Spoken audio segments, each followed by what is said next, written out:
subuh kali ini sebagai pemangku manakib yang saya cintai, yang saya banggakan. Manqobah ke-39 yang barusan kita dengar itu menunjukkan betapa tingginya ilmu yang dimiliki oleh seorang mursyid. Dan itu tidak bisa disangsikan Nanti dimarahin. karena karena salah satu persyaratan seorang mursyid itu memang harus begitu. Gitu ya. Kalau di dalam bahasa aslinya yang namanya mursyid itu persyaratannya itu harus mahir. Mahir itu artinya pinter. Padahal di atas mahir ada syatir, cerdas. Bahkan di atas cerdas itu ada lagi abkori namanya.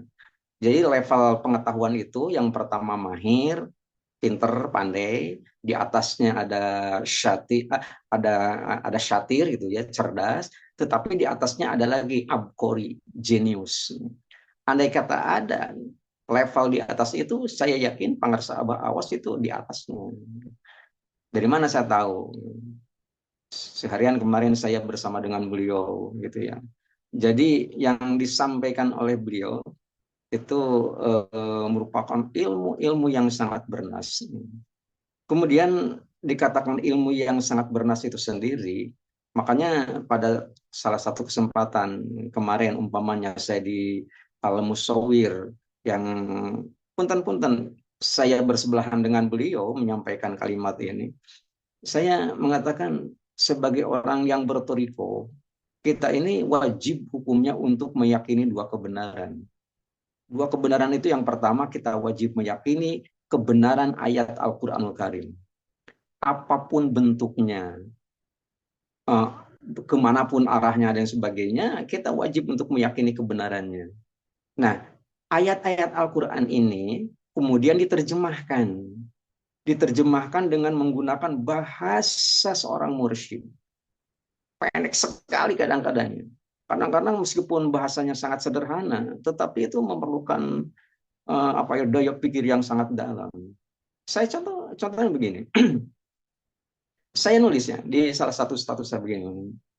Yang namanya waliullah itu adalah orang-orang yang selalu didatangi oleh banyak orang tanpa diundang. Orang-orang yang tanpa diundang itu sendiri, mereka datang sendirinya. Tanpa disuruh, tanpa ada paksaan. Jadi mendatangi seorang waliullah secara bondong-bondong, tidak diundang, mereka hanya ingin mendapatkan talqin zikir.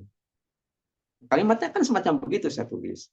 Dan yang saya tulis itu sendiri, saya mengutip dari buku Kanzul Arsh yang ditulis oleh Profesor Dr. K. Haji Budi Rahman Hakim Al-Amin. Itu kan pembantu beliau, pembantu khusus beliau. Kemudian dari mana Profesor Budi itu sendiri menulis kalimat semacam begitu? Tentu dari pengersa Abah. Apakah Abah mengatakan sesuatu yang menyimpang ataupun bertentangan dengan Al-Quran? Sama sekali tidak. Jadi meyakini kebenaran yang diucapkan oleh pengarsa Abah itu juga terkait dengan meyakini kebenaran Al-Quran. Saya ambil contoh begini. Ayat 31 surat Maryam. Waj'alani mubarakan aina ma kuntu. Aku adalah menjadi sosok yang telah diberkahi oleh Allah Subhanahu wa taala. Lihat ujungnya, aina ma kuntu, dimanapun aku berada. Kita bisa menyaksikan di mana ada jadwal Abah selalu berkerumun orang-orang yang ingin mendapatkan siraman dari pengarsa Abah untuk mendapatkan limpahan barokah melalui pengarsa Abah. Makanya kalau ingin mencari luberannya, kelebihan itu sendiri, itu jangan mengisi kolam yang kosong. Lama kita ya. Tapi mengisi yang sudah penuh. Abah ini kan udah penuh gitu ya. Nah, baru kita mendapatkan luberannya gitu. Nah gitu. Bagaimana cara mendapatkannya? Ikuti saja aturan mainnya gitu ya, aturan mainnya. Nih, umpamanya begini. Aina makuntu dimanapun aku berada, kita bisa melihat jadwal Allah. Nah, jadwal Abah kemarin kan hanya di mana di Masjid Agung Sukabumi gitu ya. Itu kan bukan hanya orang Sukabumi yang hadir. Dari mana-mana banyak yang hadir. Itu kan tidak dijadwal sebelumnya. Abah itu sendiri akan berkunjung ke Al-Musawir di Jati Asih Bekasi. Tapi begitu Abah datang ke Jati Asih, itu kan bukan hanya orang Bekasi yang hadir kan. Dari mana-mana juga banyak yang hadir. Maaf-maaf sampai melimpah, sampai tidak ada halaman parkir yang tersisa dan sebagainya. Ini menunjukkan Aina Makuntu merupakan sosok yang diberkahi. Nah, merupakan sosok yang diberkahi itu sendiri, itu merupakan pernyataan Al-Quran. Waja'alani mubarakan aina makuntu. Nah, jadi diterjemahkan bahasa itu ke dalam wujud sehari-hari. Jadi jangan sampai ada keraguan tentang pengersa Abah. Apapun ocehan orang, gitu ya. Karena apa? Karena ini merupakan fakta. Bukan modus, bukan modus. Soalnya ada orang yang ngomong, ini Akbar ngomong ini kok selalu begitu. Ini kan faktanya memang begitu. Aina makuntu. Nah, kemudian sambungan ayat berikutnya kalimatnya kan begini. Wa ausoni bis salati waz zakati madum tuhaya. Gitu ya. Kemudian yang dilakukan oleh pengarsa Abah dua. Pertama, sholat dan zakat madum tuhaya. Sepanjang hayat. Itu kan kalau bukan orang yang sudah ditalkin kan nggak akan paham di mana ada sholat sepanjang hayat, di mana ada zakat sepanjang hayat.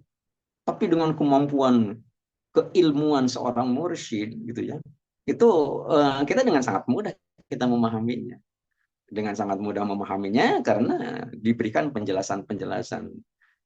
Penjelasannya sederhana. Uh, Setelah diberikan penjelasan sederhana, kemudian bisa nggak dilakukan oleh kita? Kira-kira kesemuanya. Yang penting kan aplikasinya. Kita mampu apa tidak melakukannya. Contoh begini. Wa ausani bis sholati wa zakati madumtu hayya. Nabi menjadi sosok yang diberkahi, pengarsa Abah menjadi sosok yang diberkahi karena programnya dua. Ausani bis sholati wa zakati madumtu hayya. Sholat dan zakat sepanjang hayat. Bagaimana bisa menerjemahkan ada sholat sepanjang hayat? Diterjemahkan intizorus sholat as-sholat. Menunggu sholat adalah sholat. Orang yang tidak suka rajin sholat dan sebagainya itu nggak akan ngerti tentang itu.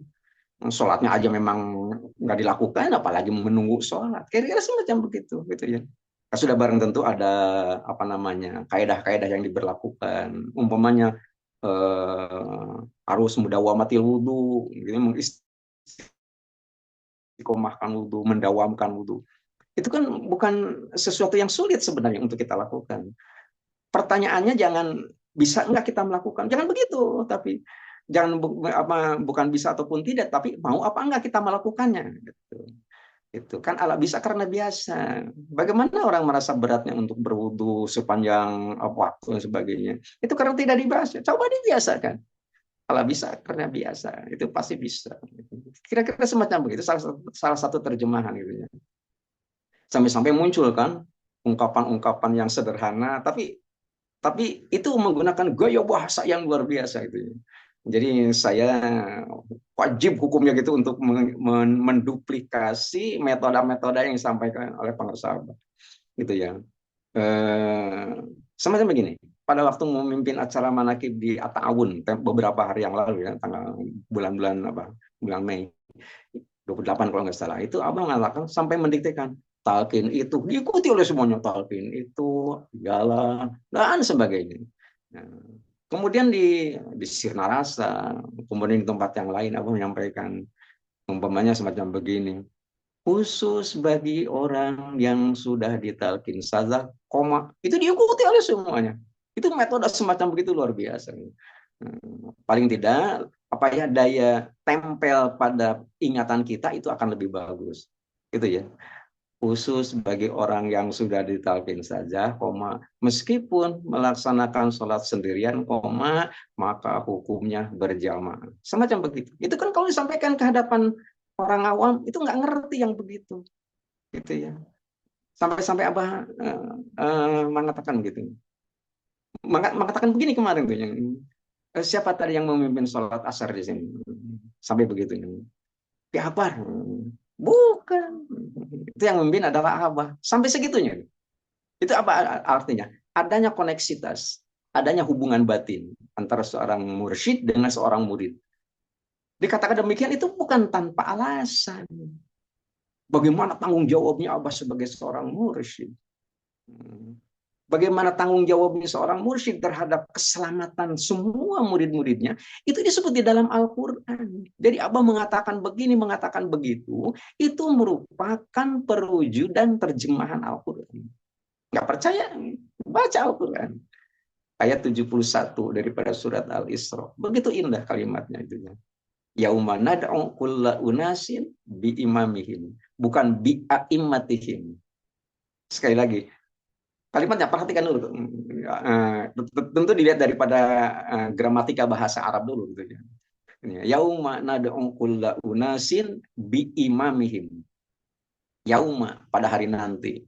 Nad'u, semua orang itu akan dipanggil. Kulla unasin, setiap manusia. Ditanyai tentang apa yang dilakukannya, tentang ibadahnya, tentang amaliyahnya. Itu mengapa melakukan begini, melakukan begitu. Itu bi imamihim. Karena punya imam, karena punya pimpinan. Makanya di dalam menuntut ilmu, itu bi'aimatihim. Kalau menuntut ilmu, boleh kita dari banyak orang, dari banyak guru. Tapi kalau di dalam bertoriko untuk bermursyid, harus bi'imamihim. Gitu ya. Banyak kan persoalan yang muncul setelah seseorang, umpamanya mendapatkan hak talqinnya, melalui langsung, apakah bisa langsung melalui pangarsa, ataupun melalui wakil talqin di daerah masing-masing, gitu. Oh, saya sudah biasa mengamalkan ini masih boleh apa tidak? Nah, itu kan hasil ilmu yang diperoleh, yang dimaksudkan begitu adalah hasil daripada menuntut ilmu dari banyak orang. Tidak apa-apa, tapi kalau bermursyid itu harus kepada pengersa Abaus gitu. Dalam artian sedikit banyak nanti akan dikerucutkan. Jadi tidak ada amaliyah yang lebih tinggi daripada amaliyah yang ditunjukkan oleh pengersa Abaus. Gitu. Jadi bukan berarti menghilangkan amaliyah yang lain, tidak sama sekali. Tetapi bagaimana menempatkan sesuatu itu sendiri akan menjadi satu yang paling afdol, yang paling tinggi nilainya. Begitu. Kan nggak ada ya. Tidak ada. Di luar konteks taking in yang melaksanakan sholat sunat berjamaah, kan hampir nggak ada. Apalagi sholat sunat qobliyah. Ngapain ini berjamaah? Kan ngomongnya orang-orang semacam begitu. Kalau kita begitu azan dikumandangkan, muazin mengucapkan hayya 'alas shalah, kita kan sudah siap berdiri. Begitu selesai, imam kan yang akan menjadi imam, apa namanya? Kalau maaf, yang tadi dulu ya, mengapa Abah itu menjadi imam kita? Jadi bukan melihat sosok wujudnya Abah ada di depan kita secara fisik, tidak begitu. Imam kan kalau kita terjemahkan orang yang paling depan sholatnya kan gitu.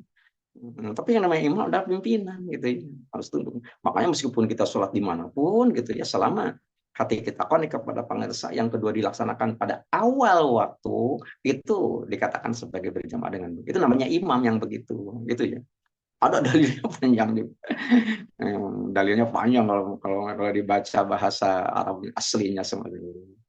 Nah jadi ternyata khusus untuk orang yang sudah ditalkin zikir itu, jadi apapun yang dilakukan itu akan bernilai tinggi, Dalam artian, kalau apa ya, Abah menempatkan apa namanya bacaan-bacaan di luar zikir, di luar la ilaha illallah maksud saya.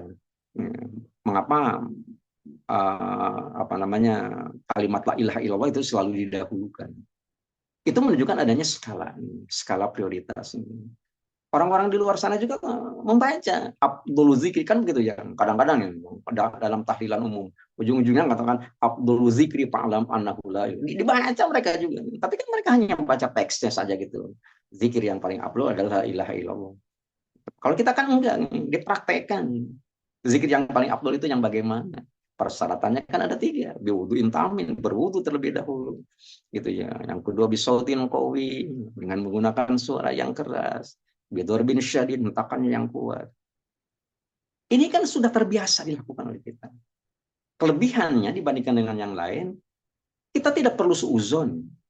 Hanya kita bisa menggambarkan apabila ada tahlilan di tengah-tengah masyarakat, itu kan yang datang, itu kan tidak semua orang melaksanakan sholat isya secara bareng di masjid. Kalau tidak bareng di masjid, bisa saja orang itu tidak punya wudhu. ikut tahlilan dan sebagainya.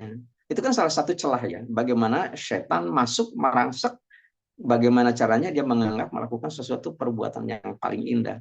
Tapi sebenarnya penuh dengan kekurangan. Kira-kira semacam begitu. Jadi akses setan menggoda manusia itu banyak sekali gitu ya.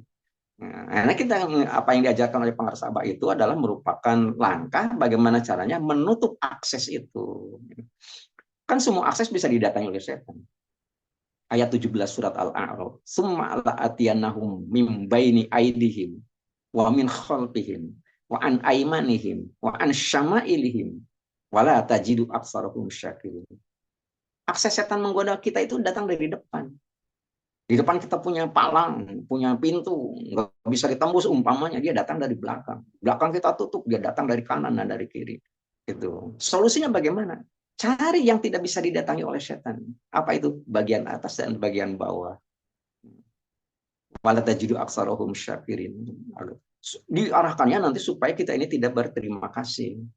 Tidak berterima kasih karena memang digoda oleh setan gitu. Makanya tidak mengherankan pada saat kita memasuki bulan Muharram itu kan yang sering sesuai dengan kajian-kajian Fadlul Syuhur itu yang diutamakan pertama adalah membicarakan huruf mim, mujahadatun nafs. Itu ada kaitannya dengan masalah praktek di lapangan. Jadi mujahadatun nafs itu sendiri memerangi hawa nafsu. Itu nafsu kan bukan untuk dibunuh, tapi untuk dikendalikan.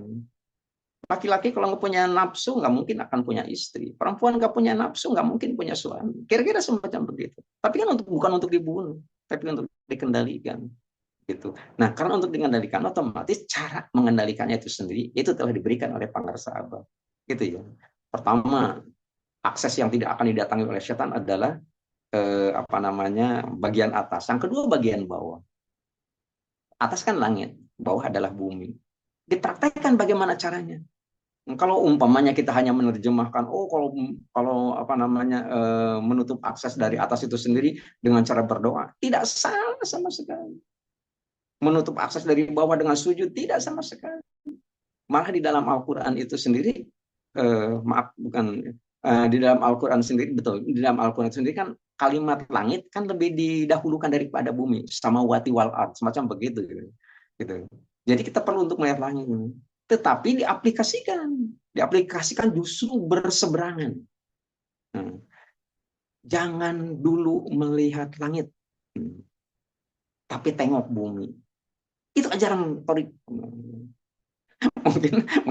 mungkin janggal kedengarannya ya. Jangan dulu melihat langit, tapi tengok dulu bumi. Artinya jangan dulu meminta kepada Allah Subhanahu wa taala sesuatu yang belum kita miliki, yang tidak kita miliki. Kami tengok ke bagian bawah. Apa yang sudah kita terima, yang belum kita syukuri. Kalimat semacam begitu dalam Thariqah itu. Memangnya kenapa? Karena dengan mensyukuri yang ada, yang belum ada pasti datang. Nah, jadi kalimat yang menarik itu sendiri terkadang berseberangan. Ngomong di hadapan orang yang belum bertoriko itu menjadi bahan cemooh. Kalimatnya sederhana. Umum mengatakan kalimatnya begini.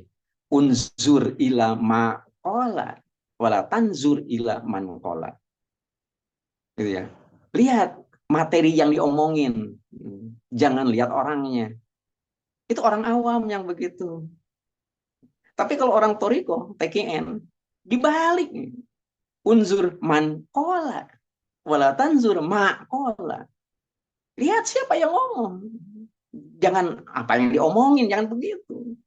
Nah, yang bertorikoh itu sendiri, maka kita wajib untuk melihat sosok Pangarsaba.